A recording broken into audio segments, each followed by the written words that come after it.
Hi everyone, LazyFire here. Welcome back to Battlefield 4 multiplayer. Today we're on Hainan Resort. It's one of the more popular maps in Battlefield 4. I can see why. It does show off all three fronts that you can fight on. That is to say, ground, air, and sea. And of course, it has mobile anti-aircraft guns, jets, and helicopters. So right there, it's a winning map combination. There's also a tall roof at sea. We'll talk about that in a second. Now you're going to notice a couple times where I seem to select jets, but then I don't.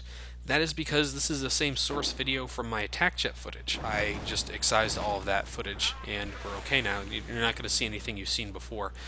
I've done this because this is actually an interesting round in both the air and ground, and I really wanted to use it to show off the map. I've got more Hainan Resort video than I'd care to admit, but this one really gets around. You see a lot of the map in this video, so I'm going to use this.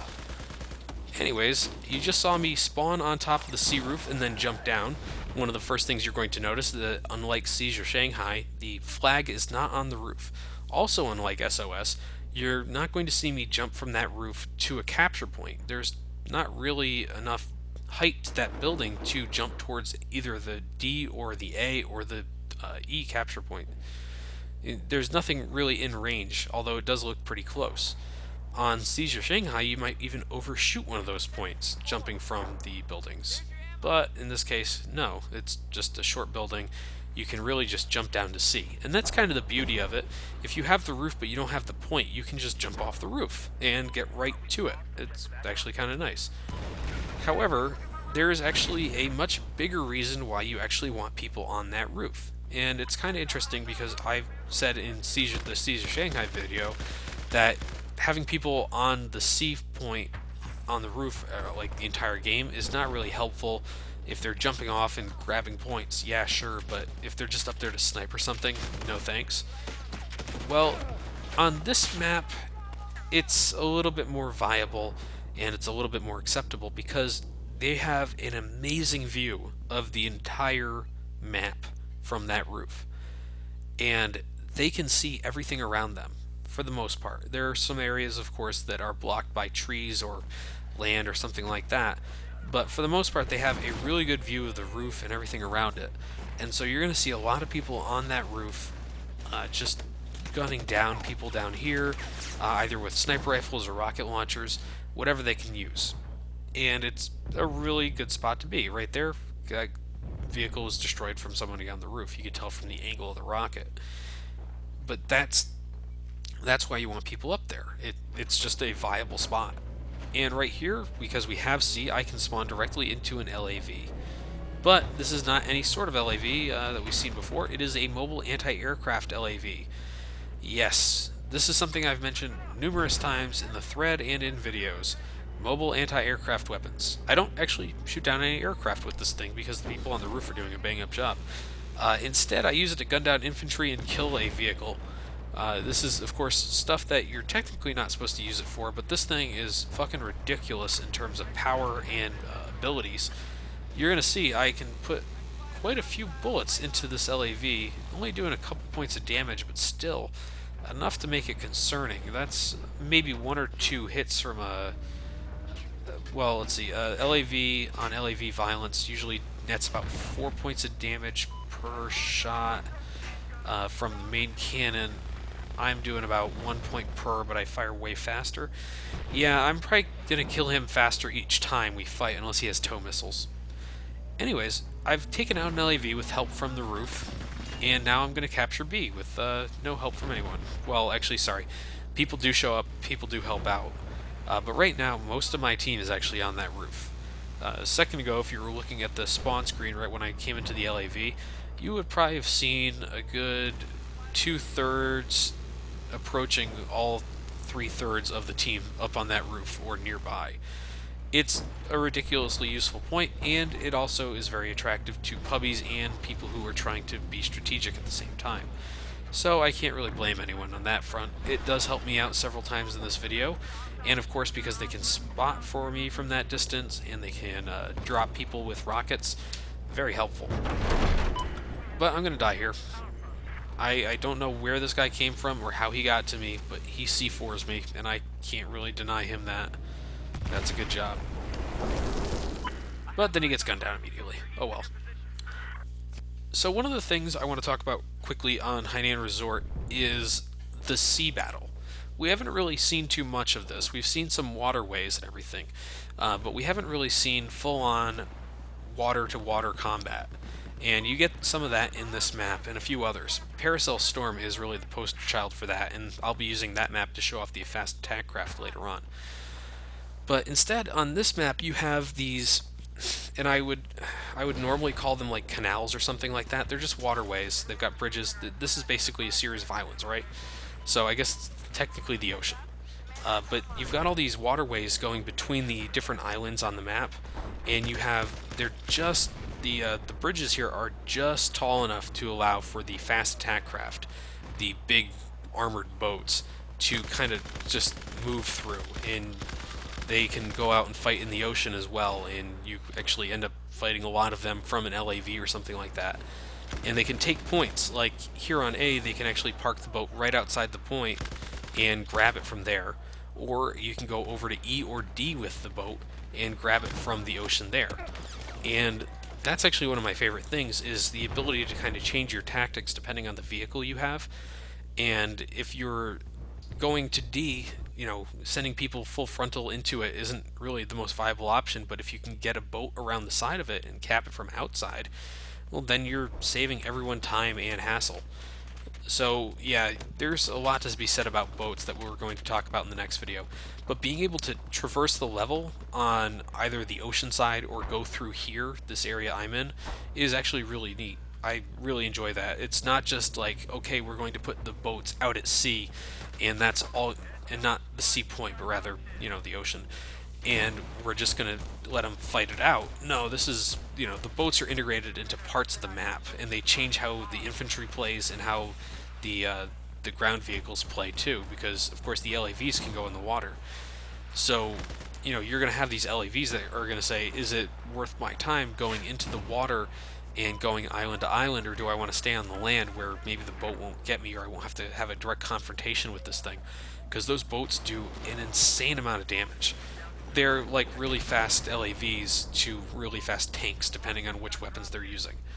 And of course, they have almost all the same tank-like abilities, such as active protection on them. So they're very useful. And right there, I got killed while I was running for the rocket truck. We haven't seen that really either. I've mentioned it a couple times. But it's basically a mobile artillery truck.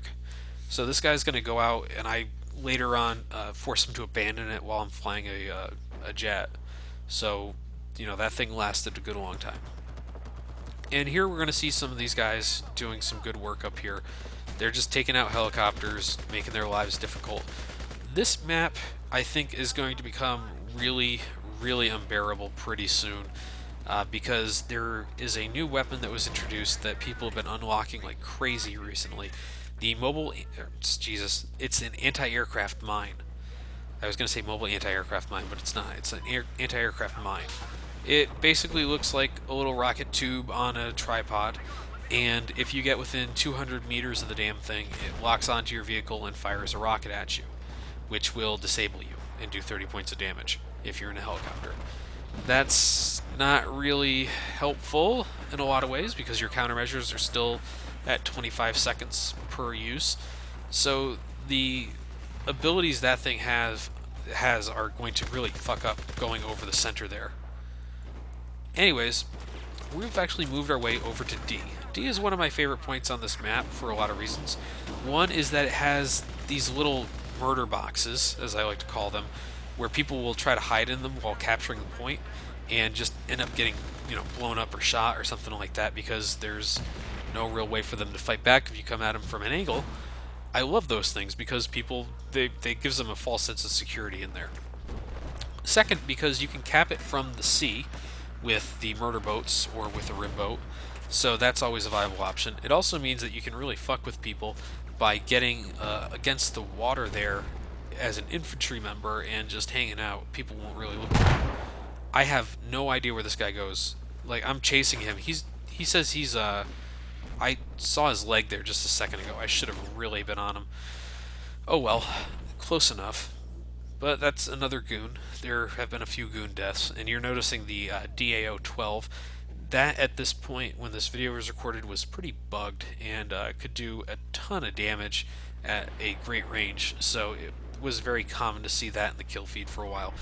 Of course, any video that was recorded after or around the date I'm recording this right now, the voice commentary, is going to be a little weird, and I'll explain it when we get to those videos, because I will use a few of them. But basically, there was a patch that was released that really fucked up the kill cams, and so people are going to kill me with cruise missiles as medics or something. Give me those tags. Yep, I love that.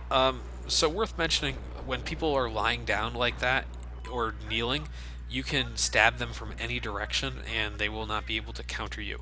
Of course, at the time of this recording, counter knifing was completely fucked up, and a lot of times front knives would count as backstabs and such. And here you're seeing my battle boat help me capture the point. Very nice of them. The battle boat is, of course, like a ridiculously powerful vehicle. It's just going to be a really helpful thing to have at any given time. And this one looks like he's going through the canals. I can't remember if he does. And the canals are just really a cool little area of the map. You watch them go through here. Just allows you to flank around the enemy team. It allows you not to get capped in a spawn or anything like that if you're they're out at sea and they're just destroying it. Of course, the danger there is that people can throw mines down in the ocean, or sorry, into shallow water, like what they're driving through in the boat, and they can actually get completely destroyed by those mines without really any recourse. Of course, if they're spotting ahead of them, they can usually see them. But yeah, it's still a pretty common tactic to have people drop mines under the bridges and such, and just basically get kills like that. You can see that thing is just firing a ridiculous amount of rockets downrange, basically. It's really great. I really like those battle boats. We'll see more of them in the next video for multiplayer. So here we are coming back to sea, though. We haven't really shown this off too much. Let's talk about one of the things I really don't like about the sea point. People like to put vehicles in here. Yeah. Oh, man. Putting a vehicle in a corner in this is kind of common, actually. And like that, it does bug me sometimes when it happens, but I can't really blame them. It's still a viable strategy, and getting it in there is not the easiest thing in the world, because the area leading up to the hotel is pretty much destroyed. It's pools and staircases and everything. The Jeep doesn't go up there easily, so the fact that you got it in there is just kind of impressive. Right now, the enemy team is making a full-out assault for D. They know that they're in trouble. They're at 41 tickets to our 301. They're not going to do much here. Let's... yeah, that hurt. He just hip-fired me. I can't really complain about that. He had a weapon for it. I'm thinking about typing something here. Usually just to congratulate somebody like that. But right now, we're also losing A. So we're going to hop back to B. Now B, we didn't really see it when it was fully assembled, but yes, there's the murder boat out in the water. B can fall apart pretty quickly, and it's actually a smart move if it's one of your starter points to just knock that thing down, because people will hang out in that building for the end of time, and it's very difficult to clear them out. So if it's down, it's a little bit harder for them to hide in that building. So, do that. Man, I do not understand. Some days I am just a sniper with this thing, and other days the LMGs seem to not work. It's probably heavily dependent on what server I'm on. But on this map, an LMG is probably more useful than a DMR, simply because you're going to be switching between long range and short range engagements a lot more. And because of that, being able to use something like a LMG with a scope on it, a magnifier like the one I have, is actually pretty viable. But yeah, that was Hainan Resort. I hope everyone enjoyed it. I will see you next time when we talk about boats. Thanks for watching. Bye.